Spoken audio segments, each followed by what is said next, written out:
Welcome back to another episode here of The Uncut. I'm with my dear friend, Sarah Lambros. Hi, girl. Hi. And I'm really excited to have Sarah here today. But first off, we originally met through your reign as the Calgary Stampede Princess, and we immediately hit it off. I mean, like, hello. Talking about life, ambition, our love of animals, and more.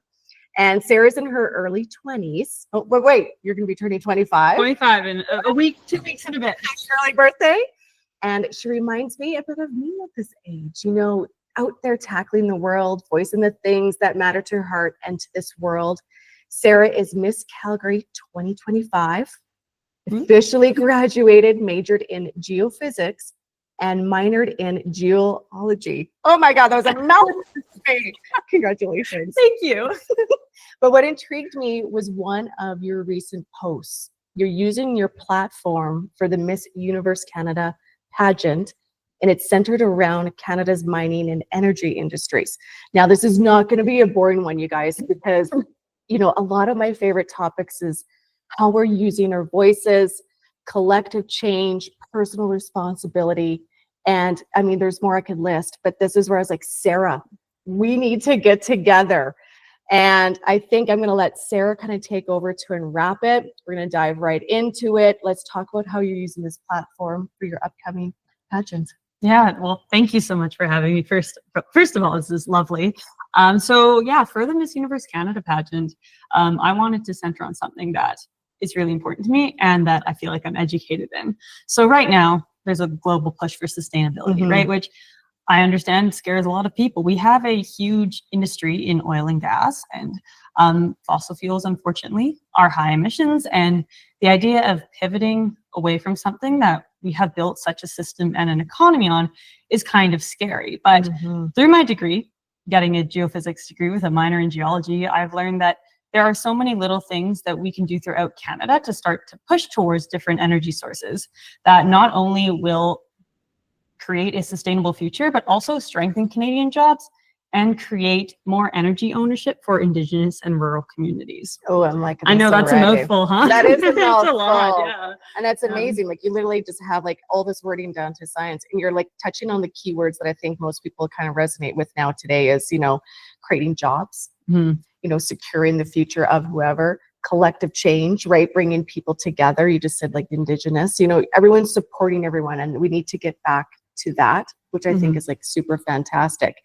And, you know, I think when it comes to that kind of collective change, you and I were just kind of, you know, chit-chatting a little bit, even just with like the Calgary Stampede, you know, that also probably became a platform from the beginning of, you know, where Sarah's going and the direction you were going. So maybe kind of touch a little bit on that. Yeah. So, I mean, like getting started with the Calgary Stampede, like being the 2023 Stampede Princess, that really opened my eyes to how you can have a platform and how you can get to meet lots of different people and share your thoughts. And not everybody will agree with you. That's just how life is, right? But and then that's a good thing though too, because then you learn something new as well, right? Yeah. So after having my reign with the Stampede, I started to realize that I wanted to not just work in this industry, but somehow get a platform where I can continue talking about it past just what I do for my career. So like I mentioned, what I've learned in my degree, it's not just here in Alberta that we can make this change, it's throughout the country. And I think that's also something that people maybe don't know or they don't understand. When you think energy, you think Alberta. And when you think renewable energy, people think solar and wind. Right. But solar and wind, maybe they're not as efficient as they could be. Solar panels die after 25 years. That's just the way it is right now. But there's more. There's geothermal energy. There is ways that we can increase mining of critical minerals to improve battery lives, which will improve electric vehicles, right? Like it just keeps going and going and building on those things. But people don't know what they don't know. And I only know these things because I did 5 years of a degree, plus going to conventions, plus working. So after getting that, like a taste of what that type of outreach is like with the Calgary Stampede, I knew that I wanted to do that again and focus on something that I felt like I really knew. Amazing. So it's I mean, I'll talk forever. I think it's great because you're also coming from that standpoint of educating, as you just said, it's not just Alberta, right? There's resources everywhere. And again, creating this I don't want to say thing, but it's like really rallying people together to understand. Because what you don't know, you don't know, right? That's the thing. It's absolutely true. And, and like, speaking of like, people and causes and using your voice and your platforms, you also mentioned too that you have a fundraising project as well. Let's expand on that. Yeah, I'm so excited about this. So as part of the Miss Universe Canada competition, it's not just looks and runway. It's a lot about what you can do and how you can work as a person. So every year, the organization chooses a charity for contestants to raise funds and awareness about. And this year, they chose the Canadian Mental Health Association, which I was very excited about. So I'm in the midst of the project right now. I had 2 initiatives that just ended, but coming up on June 19th, I have a Western themed event. You can see I have a certain type of vision to follow. So a Western themed event at Romero Distillery here in Calgary, and silent auction. We're going to be raising money, and 100% of those proceeds will be going to the Canadian Mental Health Association. And then in August at the pageant, I will be presenting the work that I've done and what I did to raise awareness and funds to the judges in the panel. And so the best thing about this is there are, I believe, close to 100 contestants this year. So imagine 100 driven, intelligent, hardworking women raising money for a charity. Like, I cannot wait to see what we can collectively do. That'll be so cool, because I only know what I know right now, right? So like, come August, it'll be, I can't wait to see like what and hear results, what everyone's been up to, right? I mean, you could probably go snoop. So crap. But dark path. I think this is great. And you know what, guys, for those of you listening in on this, we're going to make sure that we actually have the link to your fundraiser. Oh, absolutely. Attached to that too as well, because I think that would be actually really great to share that. So make sure we add that. But also, with that being said, I think this is like also a great time to actually talk about this too, because you and I were talking about how a lot of people don't really understand what pageants actually really do and provide. And this can be fun and it's humorous, but like my background, obviously being a makeup brand, that's how we met.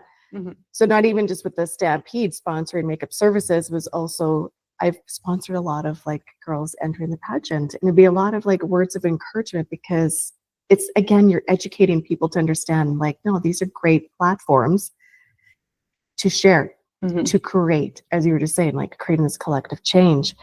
But I think some of my favorite visits are, again, when people don't know what they don't know, or they just think this pageant is like, we're just chuckling, just not about being in a swimsuit. Yeah, I mean, the swimsuit part is super fun. But yeah, there's so many different components to it. Like I mentioned, this humanitarian project is a huge part of it. There's also interviews and public speaking and the stage component. So there is an evening gown and swimsuit component of it, but what they're judging you on is, did you show up prepared? Did you practice your walk to engage with the audience, right? It's all about having people pay attention to what you're bringing to the table. Did you choose an outfit that suits your personality and shows you off? And it might sound shallow to think about like, oh, is she walking well? But there is power when you walk into a room for your career, for anything volunteer related. If you walk into that room with confidence and with the mindset of, I am that girl, then it means a lot. It can push you really far in your career and your endeavors. So that's what they're looking for. And people might not necessarily know that, because, from the face, it's, bunch of beautiful women who are on stage, but the work that they've done to get to that point, and all of them, just like myself, have a purpose, have a platform that they are looking to drive to the world, right? And that's you might not see that until you look further into it. I'm liking this, because to me, I'm like, this is like a sport. Oh yeah, this is gonna be my next kind of like, I want to dive into that too. You just said, like, you're holding yourself accountable, you're teaching yourself something new skills, even just to how to show up and present yourself to the world. Talk about some of the things, like when you learned how to walk.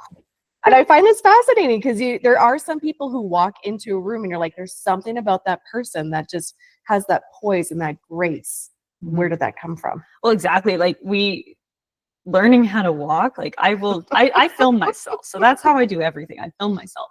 I'm like, wow, I look gorgeous. I like amazing. I feel great. And then I watch it and I'm like, where is she going? She's in a rush. Her arms look a little weird. It's like, to me, I thought I looked great. And then I watched the video and I'm thinking, anybody who watches this will think, oh, she's unapproachable because she's in a rush to go somewhere. And it's like, you wouldn't think that because that's just how I normally walk. So it's like, it takes practice to think about not just how you feel, but how are other people perceiving you, right? Also, sometimes I watch those videos and I'm like, I feel great. And then I watch it, my face is like, like, what was the choice there? Like, what am I doing? Deep Right? thoughts. Yeah. So it is a lot of practice and going over it and being critical of yourself and not too hard on yourself, right? And it's just it's a sport. It is a sport. Yeah. I mean, I think of like how many people who, you know, participate in like fitness shows or just something that creates change physically with the body. It also has to start on the inside. Oh, absolutely. Yeah. Right. And even just being like dedicated. Yeah. Yeah. You mentioned the fitness thing too. And Yeah. like that's a big part of it. And like for the Miss Universe Canada competition, we're encouraged like you need to be in the best shape for you. Right. So me versus somebody who's heavier or lighter, it's not about like that we fit the same mold, but when you go on stage, based on your body type and what is healthy for you, are you presenting the best possible package you can, right? And that takes months of planning. That doesn't happen the night before, right? So I personally am a big fan of doing glute exercises. I'm not known for my big butt, but it's important to me that if I step on stage, I want to show, you know, I like to look muscular as I can, right? So that's important to me to present that package. Yeah. Right? I think we all have dreams and desires. And you're right too, because I mean, well, when you get to your 40s, I think at some point, I don't want to say that I don't care what other people think of me, but at the same time, you are presenting something to the world and how you feel about yourself on the inside. And then the things you work on the exterior side, it just creates this like massive like glow. Oh, totally. Right? Yeah. And an aura. And then you just feel, you feel like you got it more kind of together, you know, and it, obviously we talk a lot about like mental health, physical health, spiritual health, emotional health, all of it. And there is just something about, I think, when I think of all my times, you know, working with someone who's in the pageantry or just being with you girls in the Stampede, you know, we're all part of this thing where it's just, there's so much different. Yeah, no, I think that's great when we kind of talk about pageants, right? And all the good things that you can do with that. But I want to kind of bring it back into, you know, we were talking about like those busy schedules, the things that, oh my God, like what recharges you during all of this too, right? If you're starting to feel a little anxious, you know, tense and stressed, you know, talk about some things that help you feel a little bit more grounded. Yeah. So my main thing is no matter what I'm doing, I'm always thinking about being better and pushing myself. And that can be exhausting. And even in the stuff I really enjoy, I want to make sure I'm really achieving something. So the struggle for me is finding something that helps me relax, but also prevents me from thinking of all the things that I don't want to be thinking about. And I found that like crocheting and sewing, that is the number one thing that helps me actually relax, because a couple things, it makes me, you have to think about what you're doing with your hands. So my brain is focused, but it's taking a break from the other stuff. And when you're crocheting, you can really easily go back on your mistakes. You can change your mind. It's no big deal. Same with sewing. It's like you can always just rip out your seams. And it's very refreshing to get to just do something where I'm working towards like a little mini goal, which is fun.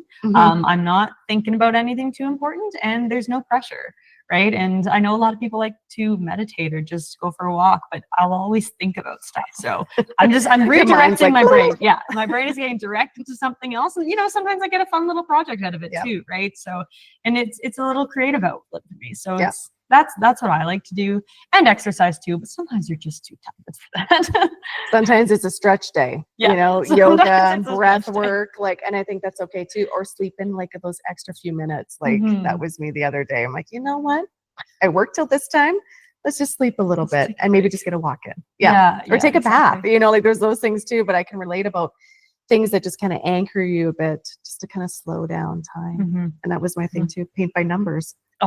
Like a different type of therapy where your brain's just kind of like taking a break, as you said, from like all these other things, you know, just put it towards something else, right? But even like shooting like a podcast like this too, right? It's like a different type of therapy because you're just talking about stuff, and this is a great place to kind of air a few things, which I think is like also fantastic.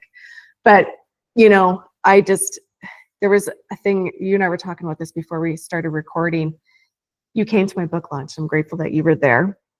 And it's just nice that throughout the evening, especially like after, you know, the little part we had, It's just great to have a one-on-one, and you and I were kind of chatting about, you know, being the age that you were at. A lot of things I was talking about being the age that I'm at were already resonating with you.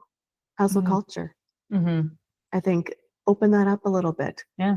So I actually originally wanted to go to medical school, which is a fun little fact about me. I didn't get an interview, which is fine. But throughout university, as I was preparing for that, I got involved in circles of people who were applying for school or planning to. And I noticed there were so many people who said, I need to volunteer at a hospital for medical school, or I need to research for medical school. And I was thinking, well, what if you don't actually enjoy that? Like some people do, and that's great. But personally, I don't enjoy research. And it's, you know, sometimes you have to do things you don't enjoy. Maybe you have to go to work and you don't want to that day, or for school, you have to do the assignments, you don't love them. So when you're not at work and when you're not at school, fill it with things that you love to do. Do the volunteering you love, read the book that you want to read, right? And so, you know, I don't enjoy research, so I never did it, right? That's just the way it is, right? And you end up being just as busy. Like a lot of my days are 18 hours or more of actually doing work, but most of it is stuff that I'm choosing to do that I'm just really passionate about, and that really prevents that burnout thing. And me not doing those things might be the reason I didn't get into medical school, and I am completely okay with that. Yeah, I mean, so the story is I planned to apply for like 10 years. I applied, I didn't get an interview. I was completely distraught for like 45 minutes. And then I took a step back and I was like, well, I spent my university career doing the things I love to do. I took the degree I was interested in. I took time off to be the Calgary Stampede Princess. And if the things that I love to do didn't get me into medical school, then I probably don't want to be in medical school. And so I cried, sobbed for 45 minutes, shout out to my mom who helped me with that. And then I thought, well, let's do something else instead. I still want to be involved in my community. And I signed up for the Miss Calgary pageant, and here we are today. So it's like, here we are. I'm just as busy, right? It's still busy stuff. It's still stuff that's really important, and maybe it just led me down a different area, but not getting caught up in that hustle culture of like, what are people looking for? Let's check all the boxes that are important. I just did stuff that I love doing. And now I'm entering the national pageant and trying to represent my country, which is totally not what I thought the end of this year was going to look like, but I'm so excited for it. I'm glad I ended up going down that way. And you took the time to also just like listen to that inner voice, you know, and I was just thinking, the universe just kind of knows what's going on, right? And you just have to let yourself listen to it. Yeah. Because I can relate. I'm like, I thought I would try and do a couple different things like a few years ago, because I don't, again, and I talk about that in my book too, right? Where I'm like, I don't know what that pressure was or that demand where that was coming from, thinking I had to do these things. So for 5 minutes, I was a real estate agent. Like literally, I laugh about that. I'm like, yeah, for about 5 minutes. Like that's how long it lasted. But I had a different mindset with what I wanted to do with real estate. But to get started is, again, and I was like, no, why am I adding more of this high pressure, that hustle culture onto my plate? Like it makes no sense. Yeah. It's a totally different thing. No sense. Like all these things I like to do. Like I love being on a stage and speaking. I love me too. Gowns. I love that thing. I have another mentoring, friend, right? Coaching others. That type of stuff. I have That's a friend who she's done it, finished her PhD in research, and she is in medical school now, and she just loves it. And I'm so happy for her because she's doing really important work, and she absolutely adores it, and she should be in that position, right? If I don't love it, then I shouldn't be there. You know, I should be somewhere else, right? I agree. Doing something else. And it was such a shame that people get wrapped up in like, this is what's expected of me. I should stay late after work. Well, maybe not. You're not getting paid for that. You know, go do the thing that you really enjoy and give back to the world in other ways. I agree. Yeah. And take that jump and just kind of go for it, which is, key. And I feel like on this podcast and everything I talk about everywhere too, is just being aligned with what's priority to you. And we only get kind of one shot at this. And even if you mess it up, there's still time to kind of have a start over. You know, I felt like that was me too, the pandemic. And then I had this like hiccup of like, oh, I think I should be adding on. Then I'm like, how much more can I add on? And then, you're burning out. And then where's the joy? And then of course, Aaron's passing was like the real kicker of it all. And everything just stopped. How do I want to spend my time? Who do you want to spend it with, right? We only got so much time. We only have so much energy too. the people. And it's got to be for the right people too, Eventually, right? you have to sleep. Yeah. eventually somewhere in there we have to sleep. I totally agree. But there's just so many unique things that I think, when it comes to mental health, hustle culture, all the things that you're doing. And I also just wanted to kind of touch on, and I think it's important that we continue to share a message. And I'm excited to see where you are going. Honestly, I'm like, what a delight to have you pop on here, Sarah. So would you like to leave like one last comment? Oh, for some goodness. hope and some inspiration? Well, I mean, I'm only 24 for 2 more weeks, but I'm only 24. So like, what do I know? But I really feel like if you follow the things you're passionate about and listen to the people around you, like, it's really important to me that I do what I love, but my number one priority in life is my community and doing what I'm good at to enhance the lives of people around me. And that's what my platform is related to. Like, it's really important to me that we create a better future for the people around us who come next. And my way of doing that is using my degree that I understand and working towards changing an industry in a positive way. And for my fundraising project, it's like, well, this is something I can do that helps people around me, and I'm going to do it in a way that supports local businesses. And I think if we really pay attention to both what we love and what we're able to do to foster positive connections, like, that's such an important thing. It prevents you from burnout because it's just a good feeling, Agreed. and there's nothing like, you're not anybody without the people around you, is how I feel. And that's something that I think we should always be pushing towards. And like I said, what do I know? I'm 24 doing my best, right? You're doing great. I'm doing my best. You're doing great. You're inspiring, and I think it's great. And that's why I was like, I gotta have Sarah on here. I'm so glad to be here too, because what you do is so cool, right? Like, just taking something that was a huge and devastating moment in your life and going a direction with it that I think a lot of people wouldn't have the strength to do. And I said that to your book launch, and you said, well, I had no other choice, right? And that's another thing, is like, when you are stuck in a corner, like, where do you go? And I think it's really cool that you took the chance to do podcasts like this and write a book and go somewhere with it, and in a way that's connecting with others. So it's, I feel like you and I have a similar vision that way. Yeah. And Different circumstances, but similar vision. No, thank you for saying that. Because I think there's just something about, when you just don't have a choice, then you realize, but I still have a choice. How am I moving with? How am I moving through? With, not like past. It's still a delicate subject at times, but no, this was great. What you're doing is great, and I'm excited for everything to come.